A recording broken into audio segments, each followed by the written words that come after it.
प्रणाम प्रभु प्रणाम।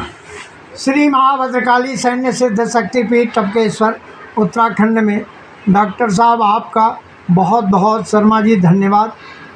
और मैं बहुत कृतज्ञ हूँ कि आप मानव जीवन के संरचना को स्वस्थ और सुंदर बनाने में और राष्ट्र के समस्त जन कल्याण के लिए सदैव अहर्निश सोचते रहते हैं कि हम भारतवासियों को, अपने देश के राष्ट्र को तथा भारतीय सेना के तीनों सैनिक जांबाज जो राष्ट्र के सुरक्षा में सेवारत रहते हैं, जो बॉर्डर के अंतिम छोर में इस बढ़ती हुई बर्फ में अपना योगदान दे रहे हैं, उन सब के लिए भी हम ये बहुत प्रयासरत रहते हैं। क्योंकि ये मानव शरीर है, मानव जीवन है, ये 10 इंद्रियों से संरचित जीवन है, शरीर है, जिसमें 10वां मन है। मन की बड़ी प्रधानता है और मन ही मनुष्य को मोक्ष की ओर और बंधन की ओर ले जाता है।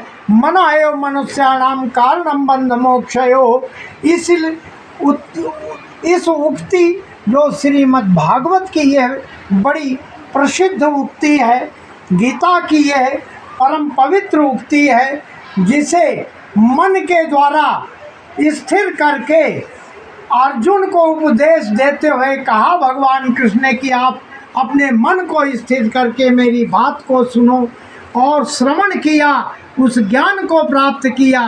तो अर्जुन को जब ज्ञान हुआ, मन लगाकर सुने तो मना, तब वहाँ पर उन्होंने स्वीकार किया कि शिष्यस्ते हम साधित्वाम माम प्रपन्नम, आप मेरे परम गुरु हैं, राष्ट्र के विश्व गुरु हैं और मैं आपके शरण में हूँ, मेरा आप उद्धार करें। उसी प्रकार से जनमानस के शारीरिक स्वास्थ्य के लिए जो डॉक्टर शर्मा साहब प्रयासरत हैं, जो ये इंद्रियों को स्वस्थ रखने के लिए, शरीर को स्वस्थ रखने के लिए जो इनका प्रयास है, ये 10 है, रथ है, 10 इंद्रियां का अर्थ होता है 10 इंद्रियां और से संयुक्त, 10 में इंद्रिय संयुक्तानि इदम रथम सा एव दशरथा। इसी को दशरथ कहते हैं। इसलिए दशरथ शब्द से यह, और भगवान श्री राम के जो लौकिक पिता थे महाराजा दशरथ, अयोध्या के जो नरेश थे, उनको भी दशरथ की उपाधि से उनके कुल गुरु वशिष्ठ जी ने जो नाम धारण कराया था वो दशरथ, इसीलिए कि 10 इंद्रियों के विजेता रहे हैं। इसलिए हर एक मनुष्य अपने जीवन में 10 इंद्रियों को विजय मन के द्वारा प्राप्त करके वो इस जीवन का उद्धार कर सकता है, मोक्ष प्राप्त कर सकता है, सांसारिक बंधन से अपने को छुटकारा दिला सकता है। इसलिए मना एव मनुष्याणाम कारणम बंध मोक्षयो। मैं इन्हीं शब्दों से वाणी को यहीं विराम देता हूँ। आगे और समय मिलेगा तो और इस पर मैं चर्चा करूँगा। बहुत अच्छा प्रभु, बहुत बहुत अच्छा। मैं आपके इस कार्य में पूरा सहयोग करूँगा और शारीरिक मानसिक जो प्रताड़ना मनुष्य मानव आज इसलिए बड़े टेक्नोलॉजिकल युग में भी प्राप्त कर रहा है। सोचता था कि हम विज्ञान को जीत गए, पर वो शरीर को समझ गए बिना ही विज्ञान बनाए जा रहे हैं और मशीनें बनाए जा रहे हैं, अपनी सुविधा के लिए बनाए जा रहे हैं। पहले मनुष्य बहुत काम करता था, श्रम करता था, खेतों में रहता था, भोजन जीवन सब श्रम से था। अभी वो मशीनों के चक्कर में फंस के बीमार हो गया। 20 साल में अगर हार्ट अटैक आ जाए मनुष्य को तो हमें शर्म आनी चाहिए कि ये टेक्नोलॉजी हमें कहाँ ले जा रही है।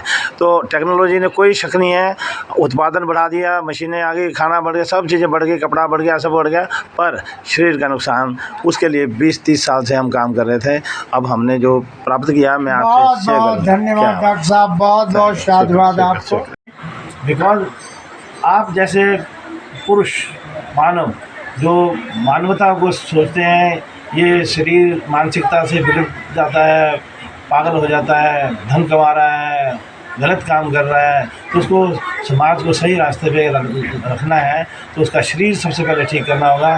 फिर मन, अगर किसी का शरीर ठीक है उस शरीर को अच्छा मन देने की हम भरपूर कोशिश करके उसको प्राप्त कर सकते हैं। और जब शरीर ही अपंग है, बिगड़ चुका है, दरिद्रता में है, तो उसका मन कभी खुश नहीं हो सकता, उसको पैसा भी खुश नहीं कर सकता, उसको दुनिया की कोई ताकत खुश नहीं कर सकती। तो शारीरिक श्रम हम लोगों ने ये एक सब्जेक्ट है जिसका नाम है ह्यूमन बायोमैकेनिक्स। मानव की अंदर जो तंत्र है शरीर में, इंजीनियरिंग है, उसकी मैकेनिक्स है। उसको सांस के साथ जब हमने जोड़ा और जब नृत्य को सांस के साथ जोड़ा तो ना थकने वाली एक ऐसी ऊर्जा प्राप्त हो रही है कि आदमी थकता ही नहीं है।